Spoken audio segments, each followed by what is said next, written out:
ya combattant Mobundel Munene Eloshi. En tout cas, vraiment pas si mutema. Viana bakufa boye, c'est-à-dire tu as un devoir. Ok, nous devons continuer que un mot ndoto ba comprendre que non, il y a un petit changement na bitumba oyo. Je salue de mémoire na ba opetu batika bisokala et surtout pe ba bazana ba hôpitaux na ba oyo combat et causa bango ba tort rebelle na ba vie na bango et puis surtout na ba famille. Nous sommes là. Merci. Ok. Donc Ernest de dit que yo tu vas comprendre un peu ça ka na mouvement ni na parti ni to éviter bando longa pareko tantôt là tantôt battu pas viendala tantôt battu koto tantôt to ki battu beaucoup mi côté Moïse Katumbi mi so besoin côté syndicat. Bon, chaque saison on doit changer ba veste so on a yeba d'abord voilà na biso ki ba yeba photo bande mission na biso malamu mais là on a tu veste ani on est sur veste MSC pour Olivier champion mbemba bimi ba dimisi ba kanisa ke no jamais mbemba bimi yo bo la dakuna po ba bio mikolo on touche partout quoi.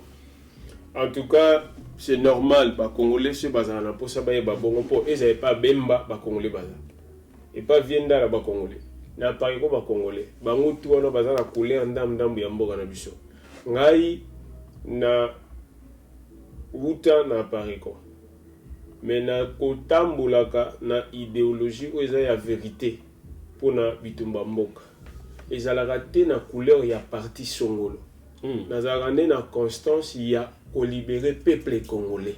C'est ça le Congo. Parti nyonso surtout que ce soit parti politique, mouvement de résistance, famille nyonso surtout que politique. Au nyonso teza na souci à peuple congolais, ba ki nazalaka na couleur et puis nazalaka membre parti wana.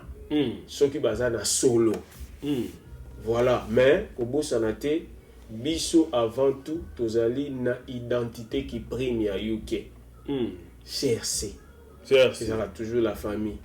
Mais ngai ata na pariko nazate mais bato ba comprendre que tout ce que j'ai maintenant pour na comprendre lelo et outil na mutu mususu te ezali na disposition vie honorer Ngwanda na pesa ke saluer belé pour faciliter nga na ba Jovin ba edanga ya mona miso tuninga ba passer histoire momonga na za kale ezala nga moté na kene na ba classe teza ba Jovin na nzela vie Ngwanda permettre biloko wana nzela ba vie na biso wandala et puis na ba vie na nga Londres awe belé au MSU ba l'accamateur ba combattant na yo yebi MSU liki yo bongo te ta les aki bo MSU ba fanda bo ba vidéo kotina nga enyo to landa parce que ba na posa ta on azoloba na loba toujours bien na raisonner malamu et puis bango batali bosse ba ko sanga te koto na ezaki boya bongisa ba vie belé bi à Londres surtout ba voir résistance na ndo tanga ba combat ezamo pasi moso yebi bango bazana ba Hollande na pesi bino mbote belé quoi.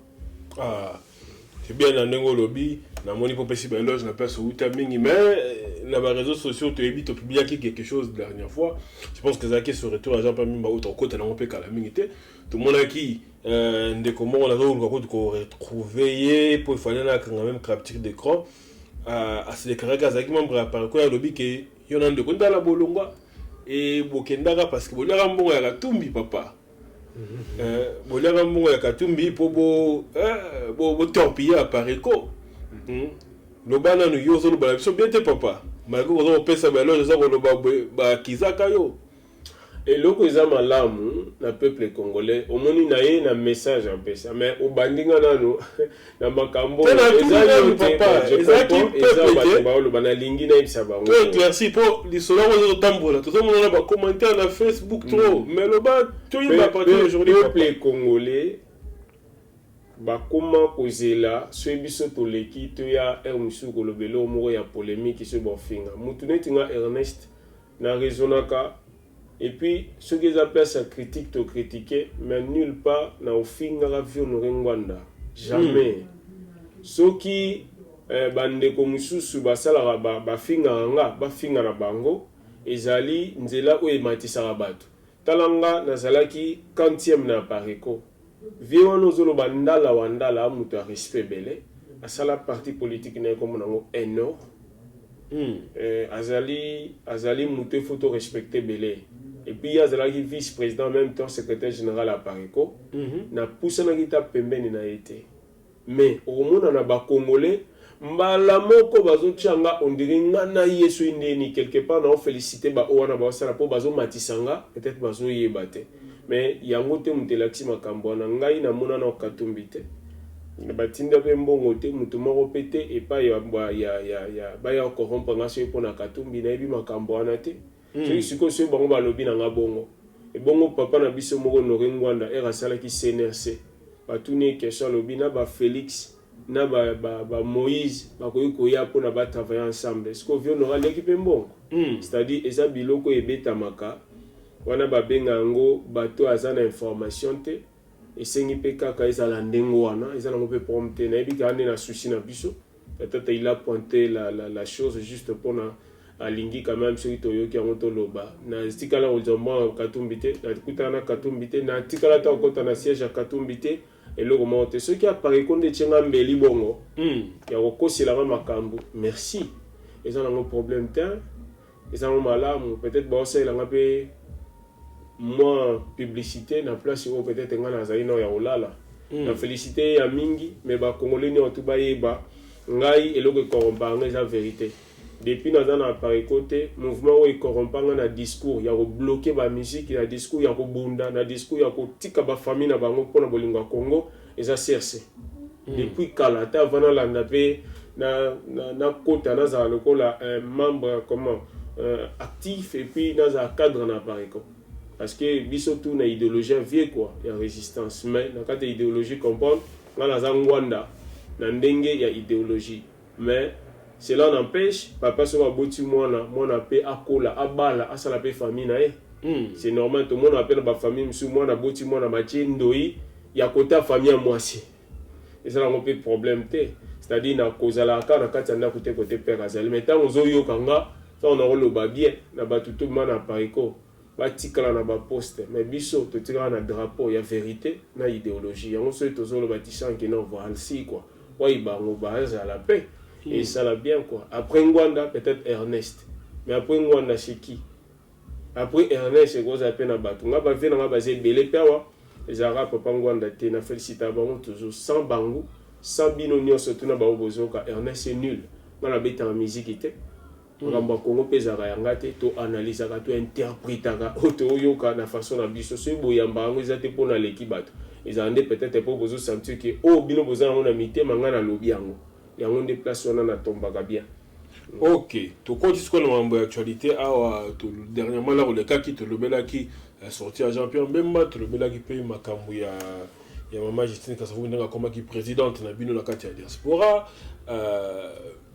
après wana actualité évolué moi mingi tu comme on a Jean-Pierre Bemba c'est comme ça là conférence de presse na ye to ko benga bongo parce que zaki na place mo ba fanda ki na ba journaliste belé ba tuna ki ba bituna après avec koloba que ako to monique même la kati ya conférence de presse to monique azaki un peu azaki so chochote nenga zalaka o te bela ki igo te bela ki en 2006 et en même temps azaki un peu ko kende plus sur nzela ya pacification que nzela ya kokende koluka mandu ki batuna ki même ceux qui ne lokabila à se représenter et aux années ya aux catastrophe et ceux qui le lot par exemple pouvoir par exemple parfois sur osani ya biba ko nzela ya nini ya l'état ndeba okende koluka légalement nini ya ko pouvoir na maboko ya bato ba koboto la pouvoir et tout et beaucoup de gens ça qui banalisent il doit changer mingi mais ça a eu maturité politique mais ça le dit que Aroban Sakabila terre donc ba discours kenda qui de gauche à droite mais critique et tant aussi bato pour balobanda ko lo bato ba depuis kala que la pareco quelque part bazalaka na moi to ko lo baneni bazala moi recul sur il s'agit de critiquer Jean-Pierre Bemba.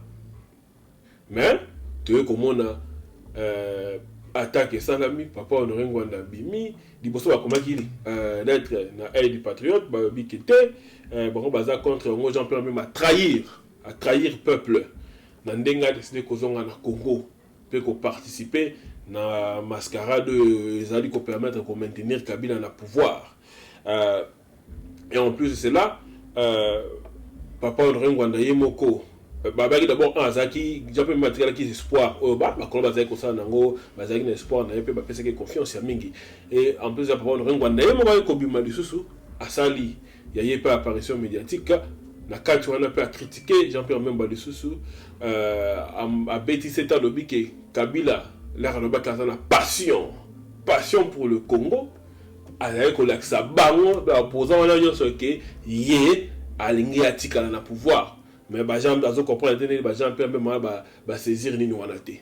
Pas bien le peuple congolais, les gens si on a pour bakende si on a mboka quoi. Donc on a évité critique on a temps où on peut préparer kozong mboka pour mboka ba yambaye pour que nous déposer candidature na pour l'élection yo au monde yango ndenge nini.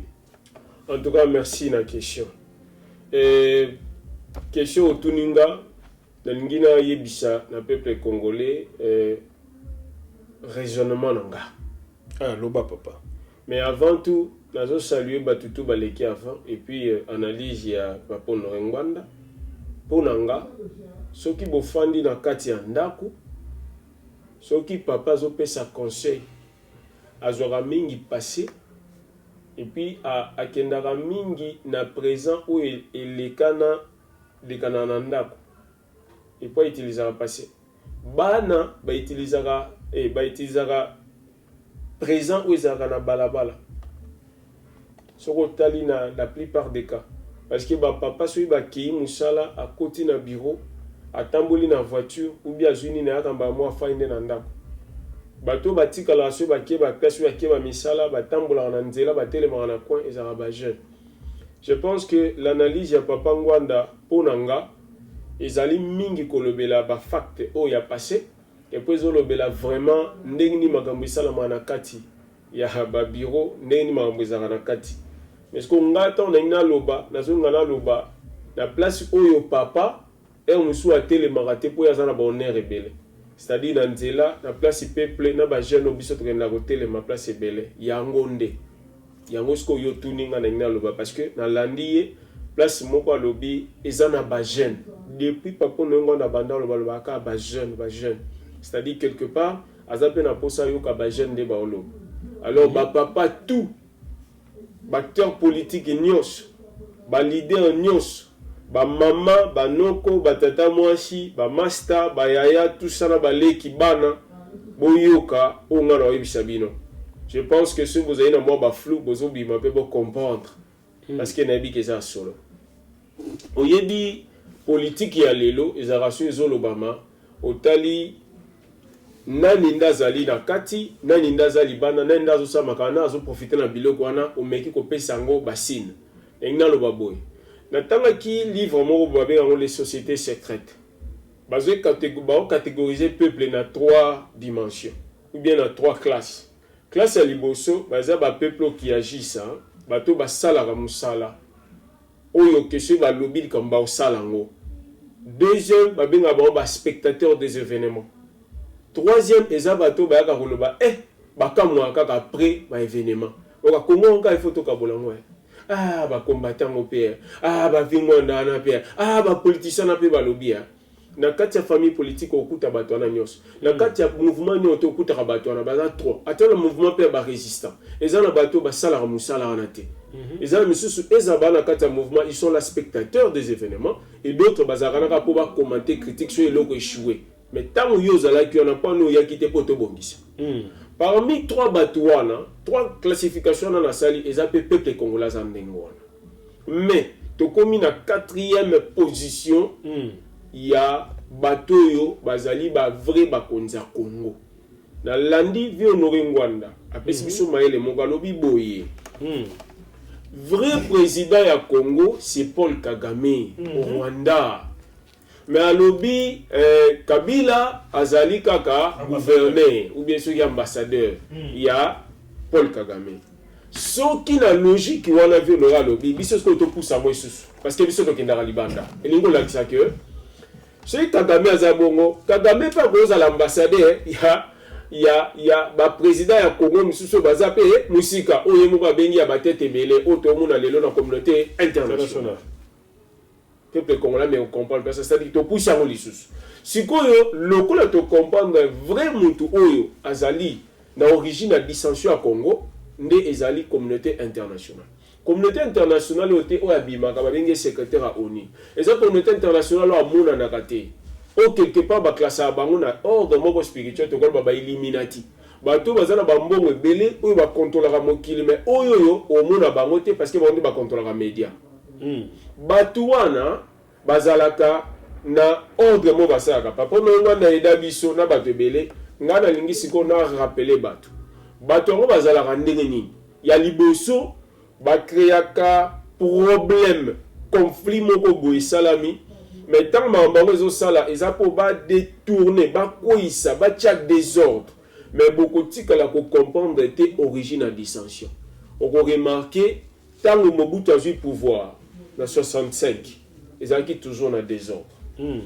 Mais Moutaye ba quitté réellement nani nde Moutaye na sima Mobutu à l'époque ba doit comprendre sima toujours tape Mobutu to yena ngolelo to yena ngona 97 Laurent Désiré Kabila a koti po bengana Mobutu ba tutomoni ba Rwandais ba tutomoni Laurent Désiré Kabila to bi ba ko libérer mais to yeba quitté réellement nani azana sima c'est que tape wana oyo ba créer conflit ba créer chaos au veut nongwa daloba mais ozo comprendre te nani azana origine à dissension to longwe wana to yena deuxième étape ezani bazo créer pendant conflit ya makasi entre acteurs politiques entre les partis politiques au bazali semblé bazala ensemble pour l'émergence en mboka mais bazo sale loko wana boko lingate boy bako sala tout ba empêcher bino bo comprendre jamais que baza ba véritable instigateur ya masolo wana époque ngo zala kitani on remarque Laurent Désiré Kabila ye batu bazo kanza ba yo kana bato ba ya Mobutu o baboya ki Mobutu na Tshisekedi comme ba problème ti et comme que bato ba CD ba guerre tout ça ni passe ensemble parce que ceux qui batumi balé bazo bomanaka ezalaka pona mutu moko aya ko gérer bango ceux qui deux pays ezo bomama ezali parce que na mutu moko akoya ko parce que instance o ya ko tia kimia ba instance ngo ezalaka nani on comprend que chaque fois il y a deux pays trois pays qui bazo za na ba problème il y a toujours oni neyak oni on eza identité ya bato babatama na sima to ba multinational. Étape wana pe yaki na Congo. Deuxième étape, on que va créer problème. Beaucoup se rappeler na makambwane salamaki na temps oyo to benga kiango na accord ya Afrique du Sud o bakene na Afrique du Sud ko kabola mboka. C'est-à-dire ba yebi ke loko ba on ba sali accord à San City. Ba sali loko la nini ba changer ba makambo ba tie régime à 1+4. Ba to mona ki loko ko zana kimia. Mais vous en avez qui m'y a été. Tout ça qui na deuxième ère, il y a système, il y a ONU. Après na sima na ngo, toi qui comme na troisième ère. Troisième ère en ngo linga kola kisa, même ONU bien multinational wana, aya kandengeni, aya ko créer neti, aya ko sala semblant ya ko aider ba acteurs politiques. Azo soutenir bateau bazana pouvoir, na bateau bazangi pouvoir. Toujours se rappeler de liste de mémoire, il y a papa Nabiso Nani, Tshisekedi. On a tout la troisième ère, il y a ONU. Il y a multinational. Il y a bas multinational. Peuple qu'on la comprend bien. Tu y a un lobby, tu as la place papa comment quitter la Libanda. Parce que papa Azan a besoin de bisser ma cambo pèse à la Libanda. C'est quoi, on a dit troisième ère, ou bien troisième façon, on y a ça, la Kamasuka a quatrième ère. Au monde il attend Ozaki ya ko soutenir Toyoka Oni a soutenir Kabila a soutenir majorité Oni a soutenir Kanambe Oni a soutenir Batuboy mais on a même Oni wana ayambi Batu ayambi ba Matungulu ayambi ba Veti Seke de Yoka pe ba bete ba ayambi sur la cœur dossier ba ayambi sur la boye baki et puis ba opé c'est ba promesse mais bando ça maté voir même dans l'élection en 2011 Tozaki na troisième ère mais les autres ozolo ba to comme na quatrième ère. Il y a multinational. Quatrième ère, et l'ingo laksanine. Ezali ère oyo, ba multinational, ba yaka ko créer instance ya ko sala loko la basi li sa conflit. Ère wana bango ba benga ngo occasion. Ère wana ba tumsu na français ba ngo opportunité. elingi kolakisa nini balingaka bachange likambo soki permettre ezwa pouvoir yango bofanda nango comme ça bakoutilize bino mpe na cycle wana nyonso tu mpo bodétruire mpe bato mosusu bokoremarke na régime ya Mobutu bautiliza bapeka na bacycle wana papa noyongo ndayebisaka biso kutu ke bafandisa ye balobi na ye kokoki kozwa pouvoir ezalaka 4e ère leo tokomi na 4e ère lokwa tokomi na 4e ère ya oni oyo alingaka changer likambo pa mpona bénéfice na biso totalement mais koki kosala ke biso tokozonga nango mpo toexplike tozwa nanu possession ya mboka na biso bien que tokozala nango te à 100%. Siko ere ekomaka occasion ya bongo banyonso tu oyo elobamaka ezalaka mpona avantage ya peuple oyo basouffrir yango sikoyo tozoya na place oyo etali soulèvement populaire et puis na place oyo etali élection tozali na problème place wana toleka mbelebele tolobaki élection eza mabe ya solo na mopaya te en tout cas tofélicité moto alobaki analyse wana na nzela vino ngwanda tofélicité ye bravo bakendaka élection na mopaya te mais l'élection esalami mbala mibale 2006 avec Jean-Pierre Bemba toyebi makambo esalamaki na 2011 tozalaki na même leçon mais vino ngwanda comprenaki ke ekokaki kozala pe 4e ère ya ONU alobi na biso ke tosoutenir nani Papa Tshisekedi pour comprendre 4e ère mingi ya ONU etombaka na ba 5e année ba 10e année ezala ya pouvoir échanger ezala ère basala eloko wana bien que na meke kokende na mwa likolo parce que ezala mingi na mandat ya bato depuis première année tina 5e année ezala bongo bokomona même cas ça entre parenthèses ça m'a na Zimbabwe avec Mugabe sikoyo na situation ezoleka na lelo tomonaki en 2011 sikoyo biso baoyo tolobaki ke pas na élection na bapaya tolobaki soulèvement populaire sikoyo nga na ye mpona loba eloko moko nde place oyo lobi ke bandeko mosusu balobi baregrete parce que Jean-Pierre Bemba lobi Saline na aza na direction nini ya baélection ngai mpona nga bandeko mosusu te apareko na Paul Rengwanda baza ebele na barésistant mosusu oyo toyokaka bango mpe bazoloba ngai na ye boye mpona yebisa peuple congolais ezali temps oyo to comprendre quelque chose soki toexplike te eza na problème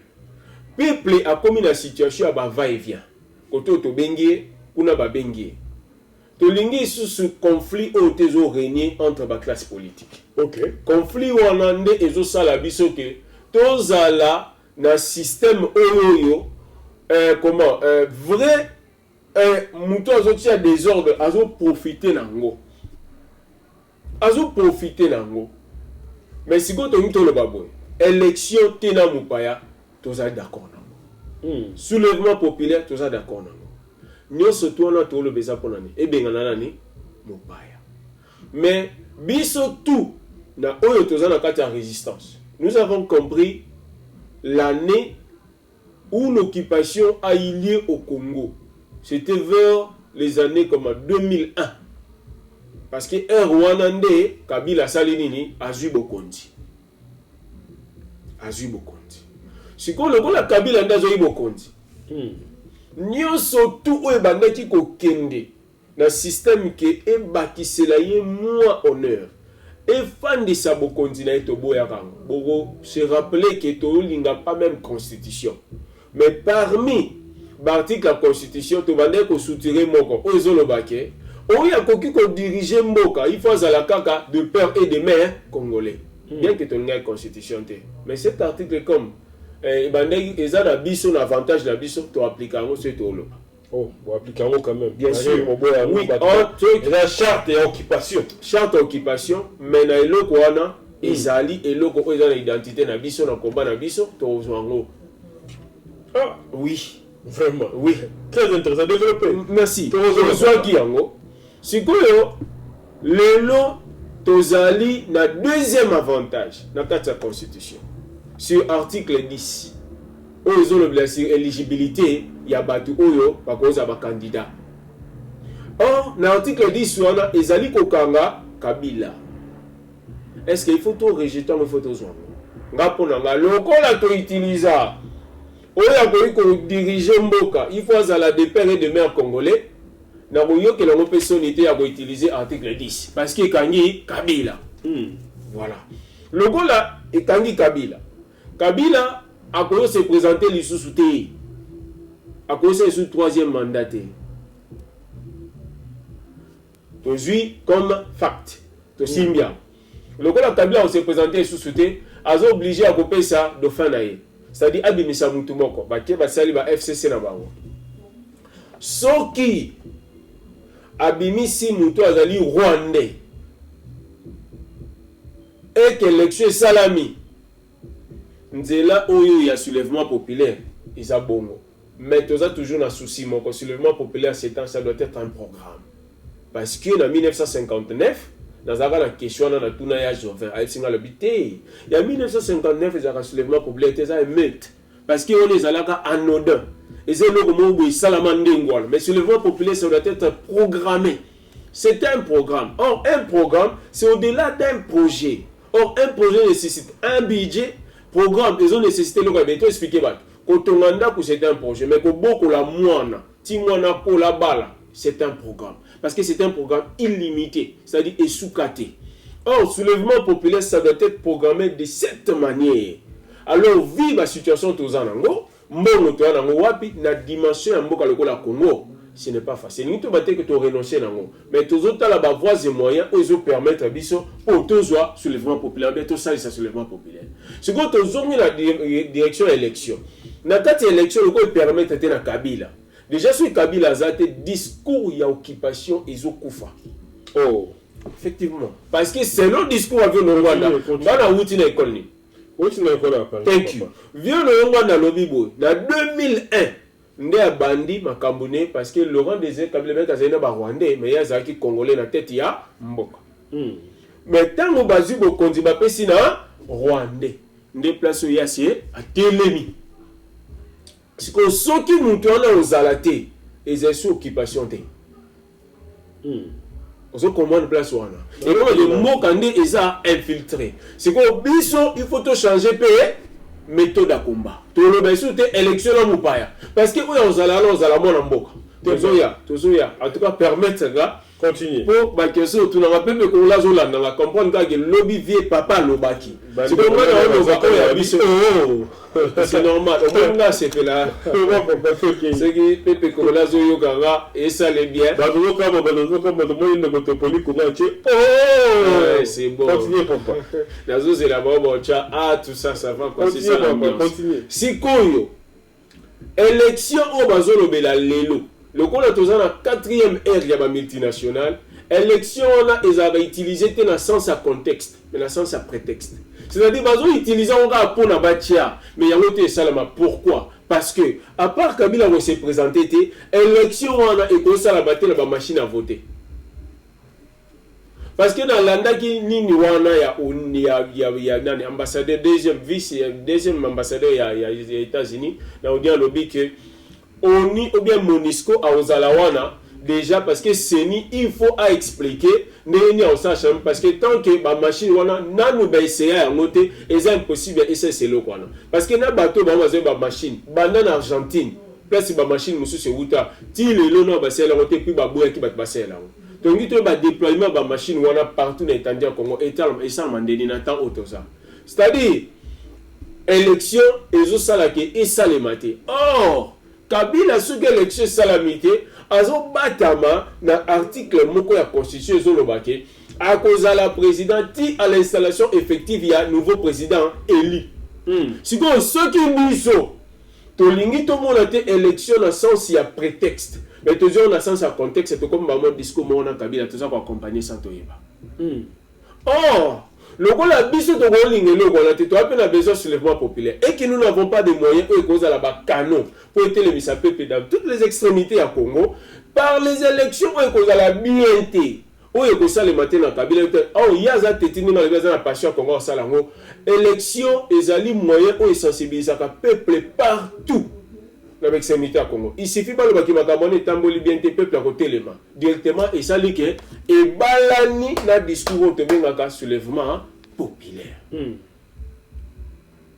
C'est-à-dire, l'élo, bato to bande koloba na bango ki baotambola mabe bazwi discours biso to alena sikoyo na biso bato toza doublement averti il faut totika bango ndenge wana totoke tozala bango ensemble to rappeler na 15e siècle parce que bavie na biso bazala miso baoloba politique pepe kolalinga mutu ayebise barecherche ya sala ezali na 15e siècle ezali na idéologie moko boye na côté ya Europe de l'Est vraiment panslavisme ya ba Europe de l'Est mutu asala ngo bon c'est-à-dire nani na ba développeur na ba philosophe ba Nicolas wana bazobe ezaki ya Guillaume le Grand o ya russe eza idéologie nani russe ezalaki ya ko vivre ensemble ya bato kotwana dépendant de la religion culture makambo bazaki fort vont même ba asiatique bazela yango o balinga ba pona Japon ba pona Japon pona ezala mokondi et dirigeant mobimba soko tali bato basangani ensemble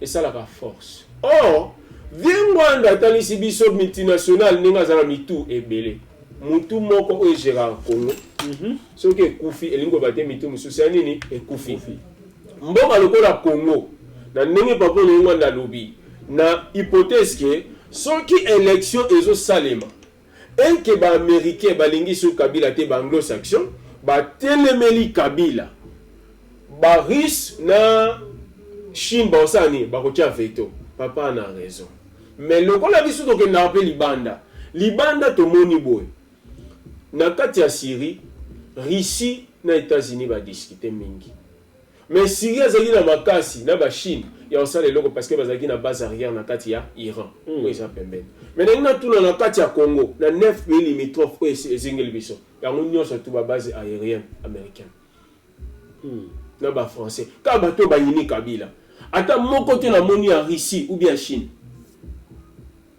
na modalité de guerre au vient maîtriser mieux que les Kanga ayebi yango ke soki eloko wana eza te ya pasi Kabila kota na nzela Rwanda américain Rwanda Uganda bapays nyonso tono baza Commonwealth baoyoka ba anglo-saxon ozo comprendre Angola bazali d'accord te na mambo Kabila ba angolais lelo bazali ba mia ba américain to comprendre so kiti na Congo Brazzaville ba français na ba nini surtout to comprendre que Kabila a vraiment encerclé c'est-à-dire ngai na moni quelque part makambo no ngwanda le bisa bien mais le coup la toujours classification en peuple oyo peuple oyo ayaka ko réclamer la sima la discours avion ngwanda ko peuple na zama ile belete et que nanga peut-être na zama kati ya peuple là tout le monde a que discours avion aurait hein selon peuple là a mon on dirait et bimisi Kabila makasi mais et puis désespoir na côté na biso or espoir que kozala kaka soki biso to komba résistant or classification ou bien type de résistance to sala il faut toza libanda est-ce que biso tout ce toza libanda n'est-ce pas Kabila nda diriger quelque part ce qui est élection qui n'a ordre il y a partage à pouvoir selon accord il y a Saint-Sylvestre peut-être que ça a bien été mais ils a déjà expiré et comme il y a un moment où il y a deux contre le mur est-ce que tout qui n'est pas élection mais qui profitera de ça sans élection ou bien tout profiter de la 4e ère où il change pour dans l'élection le peuple a sensibilisé partout et puis dans moindre peuple a côté les mains des biso sikoto ko chaba cadeau na biso to vite le bas soulèvement populaire yango mais sans yango un projet dans des biso to tangi il faut avoir smart on est en anglais ce va smart il faut la spécifier il faut la mesurer il faut la réalistique et puis la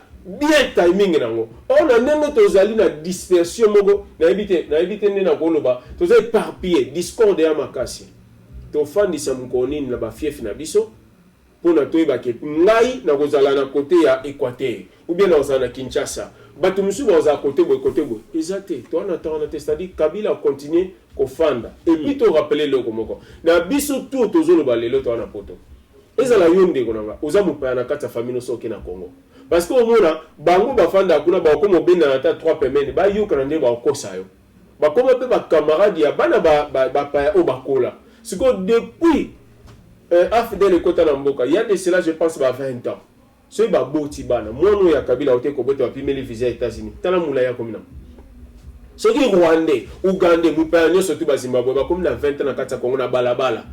Même si pas un chef à balabala, on a crime. Au moins, on maîtriser le Congo bien que les captions sont tout Libanda. Mais tu n'as pas besoin de la bibliothèque, mais tu as cause de la Rwanda, Ougandais, ma botte, la Congo, ça s'appelle la Congo. Effectivement, on a des cambouis solo, mais là, on a des oyeba, et ça dit que les cambouis mboka, ils ont le droit dans 4 églises. Dans mboka, ceux qui ont les Congolais, ont une nationalité par acquisition. C'est-à-dire, c'est la loi, c'est constitutionnel.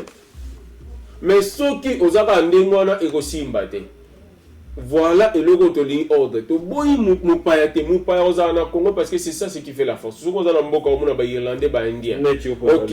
Ok, nakati ya allemand, au monde turc. Ok, nakati ya mboka, au monde bato basara musala. Biso, pardon, on a précisé le ko. Na Congo, na ba information tozu na ba kulutu tozo yoka. Depuis basala banini ya minière wana, depuis 1906 bapaya bakota ebele. Mais mon père a auto sa mobe kwa mboka enfanda. Mais mon père a auto sa te pas na ko na suprématie likolo ya Congo pas eu ben abradé ben intérêt ba congolais ben intérêt nationaux. Ya mboka wanande azali vraiment moto te ba ko lingue. Mais ceux qui a travaillé bien gouverneur ou bien nini. Bravo, et ça m'abête. Bon, d'accord. On a bien makambo belé le belé awa. Et ngai mo pe na mituni na bi mais là on va d'abord que ndenge élection za kokende boy qui à travers l'élection wana que ce Kabila se présenté et qu'on a là bana mboka na bana mboka ceux qui moto ba tcheko na des étrangers par exemple on a la bana mboka qui occupation et sili mais plus to yebi na discours occupation vous avez le baki que les batantons ba te non ça va se débarrasser na Kabila occupation sili vous avez loba vous avez répéter les deux très bien pour marquer le matin na biso ke occupation za Kabila te occupation za partout te ke na kati ya armée te ke na kati donc système de za Kabila te mais il y a ma explication c'est comme si ce système n'existe plus c'est que c'est Kabila seulement qui est le représentant de ce système donc quand Kabila a dans la carte élection directement armée directement na carte ba institution mineur le pèse ba étranger ba ko occuper bato so ba ko limo kaka boye ndenge la ndedo donc quelque part na habité au niveau ça biso nini persona parce que c'est un peu bizarre de deux on le dit ce soir que au principe ba explication na ndenge nini ma mandat et ça li boye le bipé constitution na ndenge le ndenge bo la ndeli yango deux mandats et tout mais ce qui a l'andio bien même de comment pas l'andio bien awa de votre point de Congo il pas raisonner le Rolandai tout l'andio bien c'est comme si discours européen ça et ça minonde pour l'andi ce qu'on va politicien parce que on a doyeba que papa Etienne dans la Kenya en 2011 le baron clairement que azo kende pona ko gagner l'élection pour ça qu'il était à Ozala non assister la personne en danger après wana là vous continuez qu'on là va saluer votre chérie Makambutu allez il dépend de continuer à qui qu'on réclamer ni na bango ba opposé ba moment qu'on le bat que bango ba dans le système il y a ba élection on a ko coincer Kabila qui est déjà sali mandat moko il y a vu balé à sali si on comme la souka et là on sort on sali pour nini opinion internationale et on passe ce qu'on opposant raison parce que balanda qui système il y a ba élection donc quelque part nous avons le awa que ben ni coincé Kabila constitution coincé Kabila bien de dire ce qu'on va opposant papa c'est-à-dire opposant balanda bien ce qu'on a eu dans mon réalité non on va biloter parce que il y a donc toujours le bas il y a plus de tiers pour représenter tous les résistants des limites pas tous les résistants basant le même avis que toi mais c'est comme si non le banayo moi au comme le temps le Kolibanda la doctrine de résistance papa. Merci. Liboso tenu to bisa peuple congolais. Otuninga des questions sur le système. Ouais papa. Otuninga makambu ba posons la sur ina bisa ba congolais papa. Ba opposant wana bazaka ba congolais. Bazaka ba chinois te.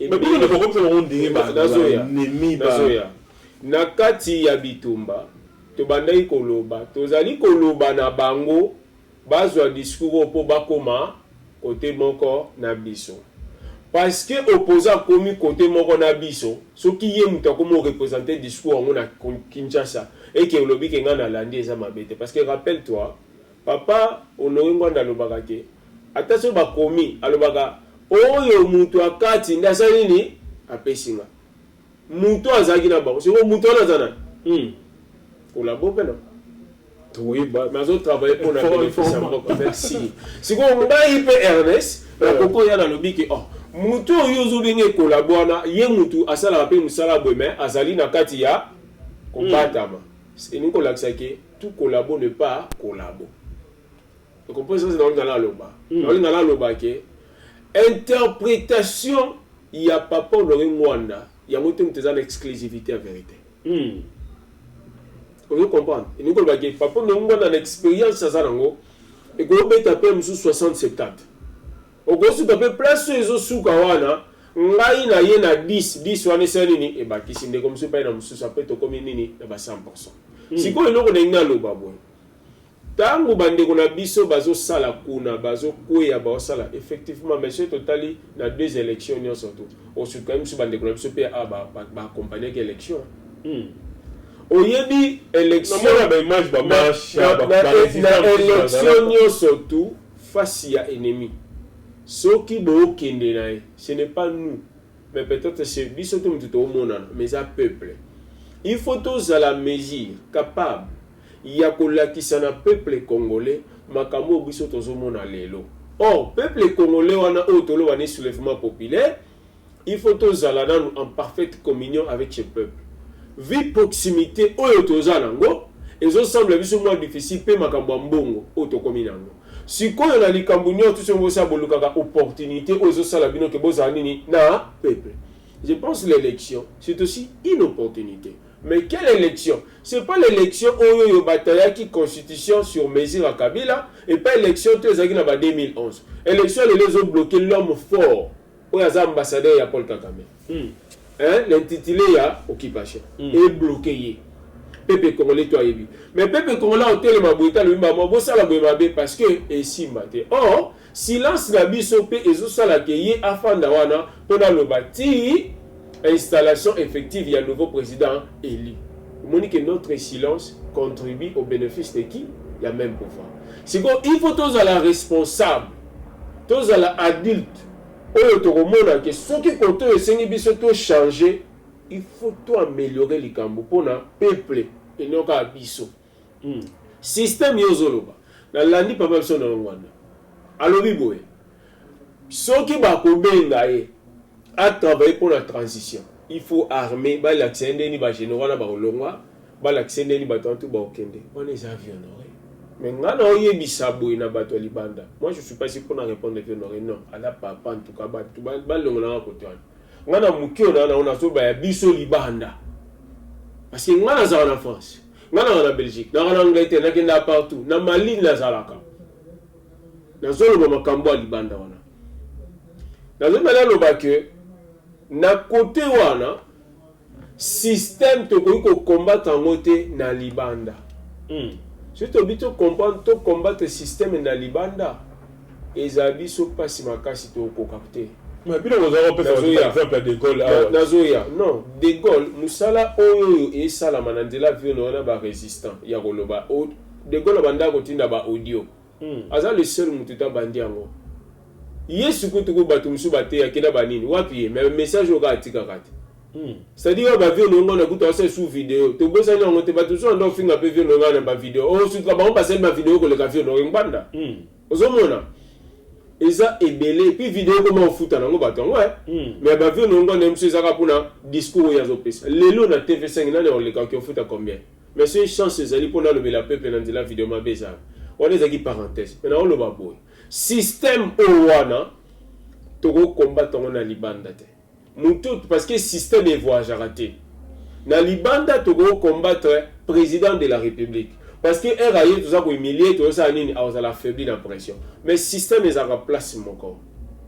Donc, parce que le vrai président, il y a Congo, dans le Kagame, biso to puisse souvent musique ça kamate ça communauté internationale communauté internationale a aussi la leloté parce que système bango basala ils allaient ti peuple ozalana a olemba ndesi ko peuple comme réclamer au babenga gouvernement nini mondial ya batu nyonso tout au moins parce que pas ces années en place et tout le coup la biso ce qu'on a verti na eloko wana il faut tout banda ko se souder entre nous pour tout landa ba système oyoyo batu ba déjà ka mokili bazala toujours na bloc ndeto mona ki ba Unions Unies ba Union soviétique et dans c'est quoi ba idéologie wana ya panislaviste wana oyo ezalaki kuna ba côté ya Russie na ba mboka na neti ba Pologne biso faut tout kangama nango siko tout ça na kati ya Congo parce que Congo eza munene mais tout ta la paix ba cause oyo ekoisa bato wana cause oyo ekoisa panislavisme wana ezalaki tout simplement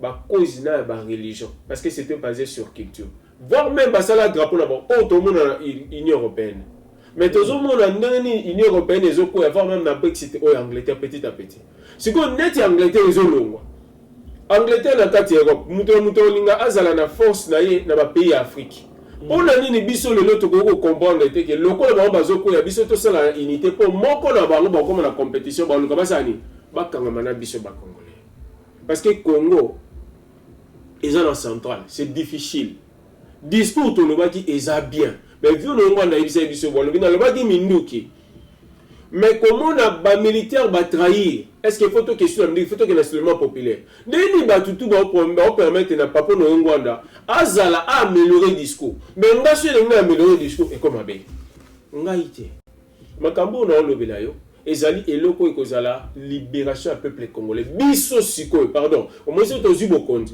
pardon bokondi te to lelo congolais moko akoti na mboka ezala libération na noté ezala des portes à libération vraie libération ezala ebino bokoti bokomisko ko bunda na kati ya mboka okoyeba ke Laurent Désiré Kabila akotaki afandi sena bokondi na ete sena ba ndokanga ba militaire mobutu ni otipo batina ba onini na bakitona c'est-à-dire mutu akokanga batu pa otina na bakitona eza ba biso ba otokangi soldat te tolobi ke to fandi si idéologie ya kozongisa patriotisme na kati ya mboka ceux qui ont le congolais pour atteindre les forces dans la méga mais quand il sait qu'il chaque jour na tambola na balabala na zoloba na kati ceux qui na bateau dans la bureau de députation na ba cabinet ba yambara peuple ko sola na ba onenge za chaque dimanche bateaka yebisa mo musalo bise photo sala yango na sko to sala ndenge nini ceux to musika mutu neti ngaso na ke Kabila okanga bomanga mais c'est Kabila zate congolais azali ata système anezo monter na déranger ba voilà et loko bise photo sala actuellement c'est au salaire noté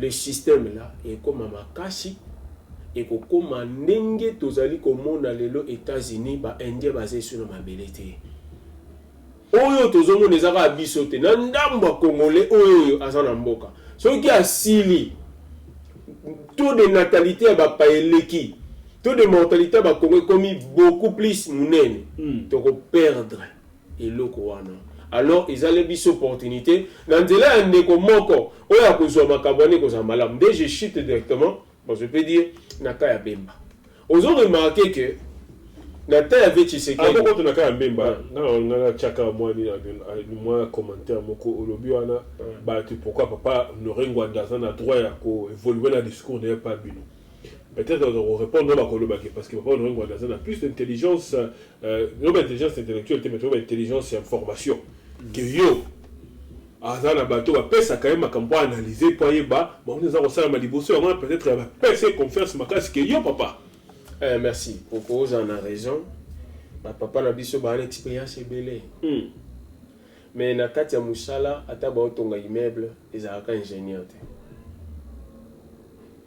ata boy maçon ba nyonso tu wana ba contribuer pona eloko to kama malamu ma il a vu honorer tiens le roi ingénieur chape biso mais lelo eloko moko foyeba soki to tamboli partout ozomona batu nyonso bazaki mikolo na ba Afrique baza rokoya lelo pour un renouvellement ya leadership et comme ba jeune toza na problème wana lelo peuple congolais a mon avis Tshisekedi da sepe na Tshisekedi a mon avis onongwa na sepe na onongwa bo ba papa na ba ona eba ba lelo on appelle na Sabino ezaka ngate ba jeune pe bazé belé pour na ni bino mo compara biso na ba papa ka bon na tala mo compara ba ona banani oh na oyebisa yo que cadre au babandi en 1960 parce que le babandi après cadre au babandi dans Lumumba 1960 l'élection il y a mai avec le gouvernement Lumumba et ko kitati na shit ya coup d'état Mobutu na 65 to moni bato babandi ko lila na 66 to moni ti na 69 ba classe kangami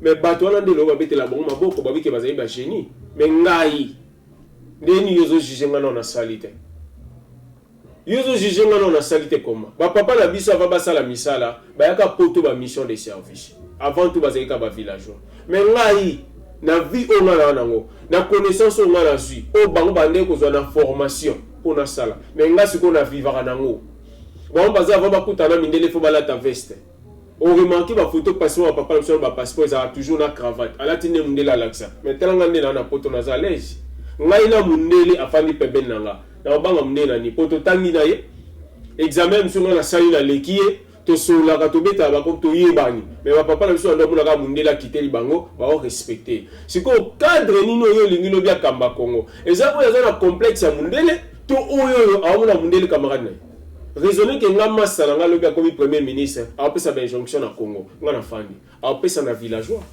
mais nga o to zaki na pesa ngani to soani tandeni au moins te makamana za bien te renouvellement ya classe wana il faut ça na ba jeune ya ngozo mona ba vie non na ba toujours ba jeune parmi ces jeunes là voici je me pointe pour dire la vérité. Ok. Non, je te demande d'expliquer comment Jean-Pierre Bemba t'allais expliquer quoi sur en fait je le dis ici avec la 4e ère tozana lelo. Moi j'ai beaucoup salué l'idée que Fayulu a amené ici. Fayulu nous a dit bazaro kende ko sala ba dépôt na bango nyonso surtout parce que d'ailleurs madame F Basaïba alobaki akope likambwana. Papa, na tchana parenthèse na bande ko bayoka. Au moins lelo bato musu ba ko lo ba makambo. Madame F Basaïba zaki. Je rappelle ezaki ROM sur la kofeli bokilo ba olela e menga na ye ko assister côté F basé bazaki pona tout na question na loba pona mambeta les résistance mais misu te ba politicien na bayaka biso ba onde bakanga biso na police biso ba onde to kotsa ba mikanda na police ba tout musu te ba ko sa marate ba kansa ba tout musu c'est nous qui faisons beaucoup de choses mais et un mot le peuple congolais a beau s'en makam. Et ça coûte un garde dans l'équipe de la télévision. Et bon, bande ko ebele ba saka makamba mona na te, balobate. Surtout dans Londres. Combien makambu combien leki mais to komi na temps oyo to sangana to zala moko. Fayulu alobi na biso boy. Alobi tozo kende makambo na to tia parce que ce qui to poni mutu moko na risque que lobi pe ba corrompre to kende to tia na sima mukolo ya ko pona dauphin na ye biso pe to sani to baluki to ke pona candidat unique ko sala mais na vision tozo mona monseigneur Mosengo et cardinal Mosengo ou bien Mukweki on na nzela na bango bazo sala unanimité ezo la kisaki bato na nyonso to ba zala na sima na ye lokola ezo dépendre na facilité ya ba loi canonique ezo senga siko yandima ou bien ndenge mususu wana tozaki na ka Jean-Pierre Bemba tout à fait d'accord to ekofanda Jean-Pierre Bemba tozui grâce babimisi ndeko na ngai ozala mutu lokwa Jean-Pierre Bemba lelo na mamba Congo o azana deux casquettes o ba politicien na biso belé bazana voter azana casquette à politique et puis azali na o ya misala ya minduki o to lobaka ki akota ki na minduki ya bana minduki sel mutu o Kabila na kati ya Sun City abeda na mopandi ba kyo sala nini ya cascade ezaka Jean-Pierre Bemba na MLC lelo Jean-Pierre Bemba na za libanda biso to zora makambo to Jean-Pierre Bemba mopandi Jean-Pierre Bemba so sangana biso na résistance akiti peta lobi na été ezandeni na yebisa peuple congolais risque on de quoi azozwa akita akoyi po okufata mais yo lobala ngana kita na yebisa lelo Kabila okanga bo po ani yete yeba ça c'est quoi takete mais po ani ya sinyango c'est-à-dire c'est ça le courage que nous manquons. C'est ça le courage. Au bisu de Wanda Kozang. C'est ça le courage que nous manquons maintenant actuellement. Yes quoi zanango. To bete la roma boko to négligé. Voilà le local émotion. Yami balé. Jean-Pierre Bemba a des moyens. Jean-Pierre Bemba azali na batu oyo banda kosala na ye bafandi epa Kabila soki sikoyo tozongi na logique avi Honoré Ngwana bato bapesaki bainformation bafandaka na Kabila ebongo bato baza force ya Jean-Pierre Bemba eza bana n'est-ce pas kaka bato wana mosusu tozongi lisusu mpo totalaka personne ya Jean-Pierre Bemba na besoin ya Jean-Pierre Bemba bakanga ye 10 ans na prison 10 ans na besoin na ye soki ekomba récompenser azwa combien ba milliards c'est-à-dire communauté internationale bakomi na niongo ya Jean-Pierre Bemba or communauté internationale moto atiaka alongolaka eza biso malamu to eza biso mabe parce que Jean-Pierre Bemba azoreprésente mboka mpona na j'atterri na point oyo ya koloba ke jusque là peuple congolais amona bapoliticien ebele bapolitique ebele bandai koloba accord na nini boye mais Jean-Pierre Bemba alobi bien soki aseprésente kozala nini mabe na mboka aussi oyoka mutu mosu aloba bongo abaki tokobimisa peuple mais Jean-Pierre Bemba alobi ekozala bongo oyoki depuis ozoloba oloba peuple aza na aussi oke na eloko okakozala na pareil oyo mpe kobundisa mutu wana c'est ça ce que nous voulons sikoyo na mutu abongo biso photo appuye biso photo ozala ensemble ngai nabundaka te mpona ke soki partage elinga te ya bokonzi na bandi kobloke tosala eloko wana te toza na besoin tobimisa peuple oyo bakangi pendant longtemps soki tosali eloko te tozali na bomoko te bomoko wana eza te tosine baconciliable non bomoko wana ezali par rapport ya koidentifier la force oyo ezali makasi koleka baforce nyonso toye sikoyo tosangani tokomi eloko moko tokosala yango malamu parce que na 2011 papa Tshisekedi akendaki mena nsima papa Tshisekedi azalaki na minduki te soki sikoyo lelo Jean-Pierre Bemba alobi na 10 ans a changé eke makambo te esimbi ekomi na temps papa Tshisekedi abaki amenene likote bazali na minduki te apesa pepe sikoyo Jean-Pierre Bemba ye moko azala na bato na ye yebisanga Jean-Pierre Bemba ye moko koloba awa olandaki pesaki na ebandi na émission kalobaki que lelo soki makambu bakabila batriche te eloko moko esalami ye bakokende koluka bavoi légal mpona koresoudre makambo wana alobaki MSC etika minduki depuis 2003 bazalaka lisusu na makambo ya baminduki te bakoma politique. Moi je pense na discours wana j'ai compris en Jean-Pierre Bemba c'était un développement et un discours diplomatique. Parce que Jean-Pierre Bemba yebaki abando ba minduki. Lelo Jean-Pierre Bemba bimi alo baiso minduki. Pour appeler occasion na bato wana. Alors ça la moi juste. Mais bato be bazo loba to contre moi ba commentaire to mo na suka na moi 2-3 commentaires baninga. Ndeko Toke Malembe ndeko Rachel Ratina Rachel Yalobi akota kina minduki na ba ungande mon frère. Alors au pesi Kabila raison ndenge ayaka na ba Rwandais. Congo passé. Voilà question à Tony. Alobi, à tes commentaires. Ah, ok. Na répondre. Tu peux répondre avant. Na lingna bisande ko boy. Na moment où tozanango donner raison. C'est comme par exemple na kena logique na hypothèse on a PC raison changer Congo na ni. Non, les arabes ont été parce que Museveni a qui pouvoir na nzela na biso. Kagame a su pouvoir bongo mutu pona lo babiloko wana yazo lo babiloko ezali hors politique etambola bongo te.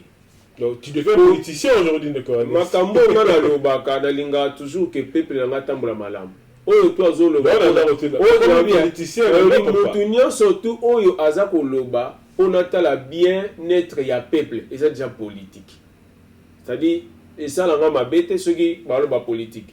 Na âge naza nango ba papa mususu de bazaka ba ministre na 26 ans et bongo ndeni ngana oyokela ngo soni ba atu o ezala kuna bato so ko ministre na msuku to ngana leki nanga ba yo za ki résister ba rester na politique yango siko na oloba résistance depuis to bandai ko lobango ngai nazali liki oyo yebeli na si o yebeli ngana musana sali na makambo ata pona pare côté tangu to komaka na to komela ba institution tokomela bango tolobaka réalité zoleka na mboka peuple azokufa to défendre la peuple c'est ça la politique mais résistance ezali politique ou ezali na formule ya compromission te ou bien partage à pouvoir mais politique sans résistance ezali la politique mais na formule ou goes appelé partage à pouvoir ou bien qu'on pouvoir pour qu'on conserve pour longtemps possible. Par contre la résistance c'est pour le bien-être du peuple à la libérer, c'est ça. Donc, ça dit c'est la politique, mais c'est une politique vraiment limpide. En fait, comme sous de toponé Congo, Ernest Lobi que babundisaka système libandate. Il faut qu'on aille la kati. Donc, tu viens de reconnaître implicitement que combat et résistance au Bozalaka, qu'on la libanda, les alaki nango natinate. Donc, Bozalaki qu'on distrait tout pour rien. Si koyo soki bandaka la diaspora, les alaki en harmonie na opposition oyo et bundaka nakati, dès l'autre zana makambo oyo te. Tala ndenge bo distrait biso pe bo kaboli diaspora pour na discours na bino ene tribaliste. Moi je pense na ba famille belé papa na maman ba botiba na mebaya ba yoka na te. Ezaka diaspora te kabola famille na wana un de deux. Na kati ya diaspora na kati ya diaspora dio mindonga na kati ya diaspora na kati ya ba opposition.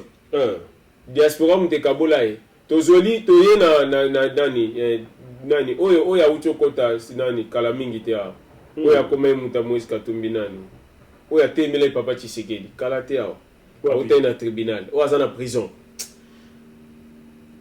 wapi na Franck Diongo donc Franck Diongo atelemaki papa Tshisekedi na makambo bande ko salama na Venice na Ibiza. Est-ce que ezaki résistance mutelomai ke ba bebana tangu nani oyo azalaka na États-Unis pardon oyo azalaki na Katanga kuna bakanga mpo na dénoncaki Moïse Katumbi oyo aza na prison kombo na ezokimanga. Est-ce que ezalaki opposition? C'est-à-dire ndeko nanga lenga ebiso eloko moko ko qualifier résistance ke bande ko distraire. Moi je pense eza bongo te ngana zoloba élection te ya okende na mopaya. Élection nyonso te ke na Kabila comme mupaya esimba te ye muta bénéficiaire. Mais élection o eza na mupaya te organisé par mupaya papa. L'élection est organisée la CENI nanga travaille pour le pouvoir. Dans le lobby au FIDA, les lots dans la dirigeant FIDA. Non, tu as pouvoir. Si quoi le lobby to tika makamnyo surtout to le bélanté parce que mupaya non. CENI normalement to les cas to loba. Les élections comme normalement, ils ont organisé le ministère des Affaires intérieures. Il y a des gens qui parlent de l'élection. Mais les administrateurs ne sont pas pour organiser. C'est un organe technique. Ça n'a rien à voir avec Kabila. Ce qui est le lot sur Kabila, quelque part, ils ont c'est Kabila qui contrôle, mais ce n'est pas Kabila. Parce que mon bâton va foutre à Bazuela. Ils ont bon Congo. C'est l'ignorance quand on va à Kabila. Ce n'est pas Kabila. C'est-à-dire, biso lelo lokola Kabila rozalate ezali Congo. Or loko les a Congo biso il faut sukotokota parce que en Angleterre boloba na biso ke eza occupation parce que il y a Kabila na tête mboka za Rwandais. Ça c'est vrai. Na ba tumsu ba reconnaître tango na ba pa ya mission na ba américain. Mais c'est le congolais. Ozoye ba ke chef d'état-major Nathan Laurent Désiré Kabila James Kabarebe. C'était un Rwandais. Mais batika na l'occupation té. Si vous le tozana bato bongo na congolais c'est ce que biso to kete so ya président o rolega na lelo ba bominde ba boma Laurent Désiré Kabila si vous photo tika frère na biso ba bomaye parce que azan cercle na système oza mabe mais soki Kabila abengisaka bato oyo bakimaki ya Mobutu baza na sécurité na ye mais akufi lelo te yango penga na zomona lelo bemba ko leka sans biso toza musika ba boma bemba tous ont le même système. Tout ligne le parce que l'information on a dans un lelo na yoki soit 4 bekatoto information bolimbisa na zolo ba oba pesa ko za pe frete 4 bekatoto za a cause la dauphin à Kabila. Or ce qui y a les kani ba obomae ce qui va bomie le ko la Kabila ba otia ye président il y a assemblée ou bien la Sénat balamoko et cause la constitutionnelle il y a récupéré pouvoir. C'est que biso suite aux athées. Comment que va dribbler ka peuple non si ko yango tozali ko lobaka biso il faut to kita parce que biso to lobaka to tambola na bokondité mais biso o to bengama résistant ya solo o to bengama muto a bundaka pona mboka politicien ya solo et to komi na ngeza politique o tambola libumu munene te na cravate eza politique o aza pris ya kokufa pona peuple azwa liberté en vraie liberté ou bien libération ya peuple congolais c'est pas suni Kabila lomo ezali continuité ya efandiseli ya pouvoir wana oyebi que Laurent Désiré Kabila ma sœur ou bien papa na ngauté toute la question Laurent Désiré Kabila continue 97 akufi nani dans le bagarre en 2000 parce qu'on fait en janvier 2001 et ça pas même il a déjà à côté de la semaine ça dit Laurent Désiré Kabila seul comme la pouvoir presque 3 ans afin d'ici à Makambouté bandeko na ngai ba ko bomela biso congolais na tête en mboka et puis bango bazongi mais biso so to koti to ko soutenir congolais na peu importe makamne ya mabe akozonga na sens normal. J'ai suivi Laurent Désiré Kabila na kati utenika il était arrogant mais il savait qu'il était entouré des Rwandais. Mais un jour, ce monsieur-là a reconnu sa passion patriotique congolaise pour notre pays. Il a dit, mais tous ces gens-là, sont des Rwandais. C'est le but aux Congolais qui sont des Rwandais. Mais nous avons vu par les discours, il y a Bemba. C'est un discours capable, c'est un discours responsable. Oh, il faut tomber dans l'opportunité. Oh, il faut tomber dans parce que c'est lui-là. Oh, il faut que Bazali Bapaya. Faites quelque chose. Peuple Laurent Désiré Kabila a quelque chose. Ils étaient peuplés. Ils ont peuplé au une information. Mais si le rôle toujours information, tu t'élimines le diable pour le Rwanda, le diable politicien belé. Tu quittes le discours. Aujourd'hui, Jean-Pierre m'a rentré parce qu'il y a aussi des analystes. Là-bas, article Mbemba, déjà, ça dit deal na Kabila.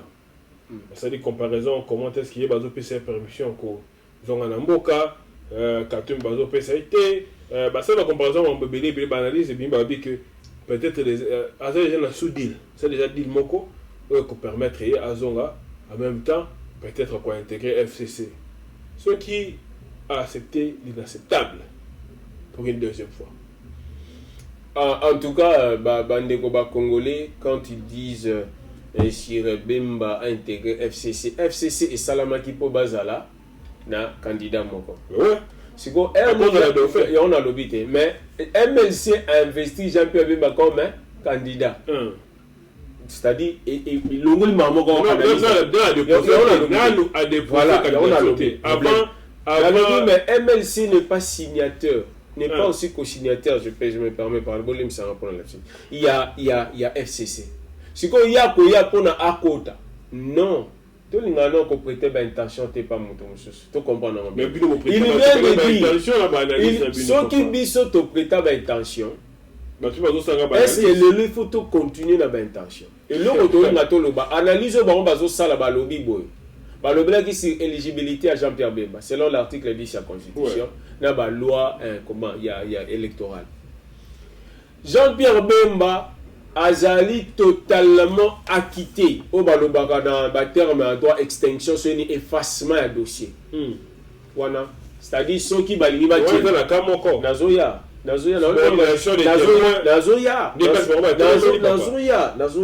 Ceux qui ont commis pour à saler l'eau comme côté parce que place on est que crime contre l'humanité, crime de guerre à côté. Mais le cas de la subordination des témoins, est-ce que subordination est repris comme une corruption? Non. Dans lundi débat est délai, dans lundi na makambo prof Njoli à répondre et pas y a à tout. Alors que subordination des témoins, ça n'a pas de rapport na infraction, il y a corruption. Dans l'analyse du débat, un juriste, il y a MLC. Dans ce pays, il y a alors, parce que je suis à la plageate, dans la monnaie, il y a un lobby comme bon mouton. À lobby, d'ailleurs, il a cité aussi professeur Njoli parce qu'il a pensé sur le droit constitutionnel. Il a dit ceci. À lobby, subordination et alité corruption. Or, incriminalisation, un crime, comment? Quand il y a une liste de crimes. On est condamné et privé de droit civil, de droit constitutionnel, de droit naïe pour la condition et empêcher subordination exacte parce que subordination est à la cas yonde na témoin exacte vertical ceux qui ont corrompu mutunaï na péché ezamabe mais témoin qu'on a l'aime souka quoi sepela na mingi basé belé c'est autre chose wana ezalité repris comme moko ya principe ou bien critères aux alliés qui empêcher mutu de droit civil ou bien BBC casier judiciaire na pour na poster wana babenga ngo mwatu bazo banga nde bande ko conserver Tshisekedi makambo lelo pe ko moko la Bemba mais sauf que biso nde lelo tozo za na mission kangama tozo ka soni ya kolobele kwana nga lelo yo nalandi bato mosusu aboma asala boye Francos ngai sina loba banda kala to banda ko papa no ngwa na boma na bi ba jeune tout lelo na ba jeune fille mosusu bakoti ba 19 ans babomi na koleka bato ya politique na bomi te bato babomi ebele bato mosusu ba continuer ko boma ti lelo ko bomeza ko mboko boma ko longola vie ya mutu na mokili mais biloko o ezali ke tango bozali ko bunda ezali na ba vie humaine et kozana ba perte ba vie humaine. Il faut qu'on comprenne ça. Ce qui te comprendre en côté c'est que tu là wana pour la travailler pour un ennemi. Silence n'a pas bénéficié naie parce que je me rappelle n'attend un référendum tango vie tu sais que la kenda quitté andima makambana te muto a bénéficié na ngoza kabila. Les lots ko permettent de te pesailler à ta vie du moko ou ya profiter dans makasi. Nous ne voulons pas plus de ça. Ya mwana nazo yebisa na ba résistant. Nazo loba na ba politique. Nazo loba bande konyo surtout comme j'avais dit. Nazo loba ke peut-être place aux alliés. Je suis sûr que ko boya bemba aux alliés na discours oyo ezali vraiment na moi makambo ebele oyo eza pendate kotalisa souci réellement to libérer mboka. Mais surtout dans le souci ko libérer mboka. Tant aux sala analyse ya ba aspect nyoto ya libanda balukaka muto aza capable de fungola la porte pour bino bokonde. Alors muto ango se bemba. Muto ngana ono ba bemba na mona bemba te. Na limbonga bemba te. Mais na zolo bango kaka pona vérité. Peuple congolais pardon. Au moins ba tebele balate ba veste awa. Ba kendaka baloba ki po ba opona bango ba député. Ngayo na zolo ba. Nazana parti moko to ba opona nga député. Balobi ozolo baboye parce que vous attribue moko ndeko moko alobi awa alobi Ernest intentionnellement et sur base de rumeurs infondées bozala qui ko condamné pe ko accuser UDPS na Tshisekedi lelo na kaya mbemba po il est de ta province talandenge oza ko ménager bomoni tribalisme na bino bimina poisa hein ezamawa peu passe na yebisaka bandeko ebele ngai nayoka pasi te so babengi nga na ba suffixe iste bien naza tribaliste.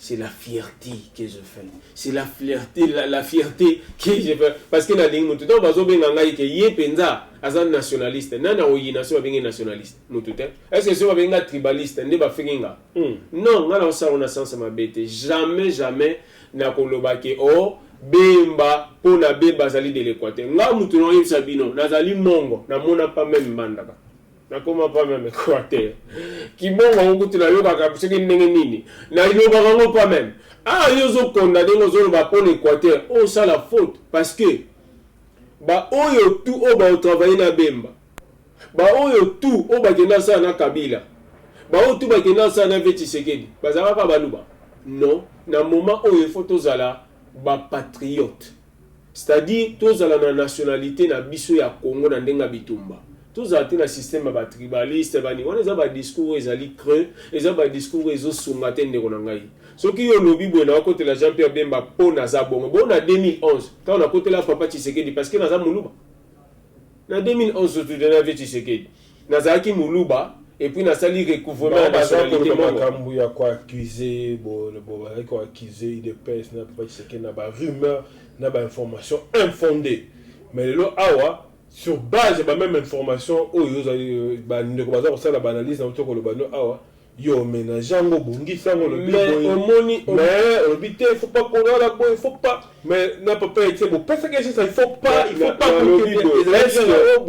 est-ce ba preuve ezala kati soki na lobby vérité moko siko emsu na ndenge ndeko lobby na lobby on est na kan IDPS est-ce que ndeko ana akosepela ngai lelo oyo na comprendre que na uti ko annoncer photos à la bomoko ça déplace ma bezali tout chanon mupanzi tout à n'en te cause ensemble c'est tout à na mabe tous en habitude ensemble je pense que motiver le comment ça habite sur malade ngana lubango ce qui Félix ezana discours oyo et libérer peuple discours les habitués tout et ça malade yazo banga na tribaliste na boina toucher Félix mais j'ai fait des bamba lo baka critiquer ça bien na ko critiquer te mais ngana loba tant Félix ça le gouvernement na combien de baluba pemene yende kwa zayi wa bipo loba au moins biloko bongo peut-être yé fois loba menga Ernest na yebité azol belanga bongo na sens ni Gemena côté parents ya Bemba Zali Bakonde na tikala pa mikoma Gemena ngai na kozala te soki lobby fona lobela Congo na kolobela Congo ou bien na ko défendre peuple oyo bazara nanga ngaza lokola bato te tozo yoka bande kotala tout ça ka makasi tout si ça makambo parce que c'est to ke na on a ordre politique ya mabe bon IDPS ya zo lobela yoka bato bakie ko pia députation ba wera bato tout wana bakombo ebele place nini IDPS parti à monene a telemi pour na dénoncer ba parce que c'est ça la démocratie bon balbaki au monde que même biso na le côté mais si on a le lobby na le balbaki na critiquer IDPS ngana le baka ndeko tout oya monique na lobby mabe alimbisa mais si au point de vue il y a yé point de vue na yé ou bien monique to ko discuter na le baka nazali et vele bois anytime na le bango soki okoma eza bien momoni que peut-être olingo yedenga nazara ndeko ko poussa kitu to fande ata 3 heures du temps totalisa yango ezamala nzamba pesa batu na batu likabona ye mais ndeko MC ozo négliger ngai na makambo nazoloba mais ko négliger vérité otenga nazoloba toze suna temps pesa na ba faute te IDPS so asaki mabe walinga bongisa lelo ça va donc reste comme la sous-commission on est à la fin des années tokaba eloko ya suka ona inga loba ezali na peuple congolais partout toze suna temps il a te kolekisa ba discours partisan tout simplement ngol ke na lobaka eloko boy ozo kene na ordre groupe nanga te to ba discours o ezali na ordre national discours o ezali national ezali discours o ezo pesa avantage ou bien ezo pesa intérêt résultat positif pour toute la nation. Je pense que candidature ya Mosengo candidature à Jean-Pierre Bemba parce que Mosengo na se prononcer et ça discours au biso il faut tout s'inscrire dans ordre nango parce que dans nzela wana soki Kabila a sali élection a kombo na ezate pour akosala te et que élection on pesa na doute et kosala biso bien mais lelo to kolo ba souté élection za mabe parce que élection comme opportunité parce que élection ko sala matin na sans contexte mais ça na sans prétexte et puis dans même élection wana ata Kabila zate na ba machine wana ekosimba te lokola classe politique babimisaka peuple baza na minduki te bakoka ko bunda te biso ba otoloba ke to bundaka biso ba obaloba misu bakufaka te baza ba 007 ekoki poto sani to appuyer bato batelemaki wana to koma bomoko na bitumba ata to kana te na musika soko bani ko défendre muto babetaki na sebo koma moko naza si to ko yokana na ba politicien na action et non na discours à libanda. Je dis et je vous remercie. Merci beaucoup. Nous avons dit qu'on a de partout dans le monde. Bandeko, Siko Kandeko Ernest, Asili Koloba, Marmousso, le Binga Penakam, mais on va continuer peut-être la prochaine fois. Pour te développer, pour nous avons après pour progresser, nous avons politique pour appeler ça pour progresser. Donc, n'est qu'à Malem. Kakaboué. Restez branchés sur votre site de référence sur Congo.net. À la prochaine. Bye bye.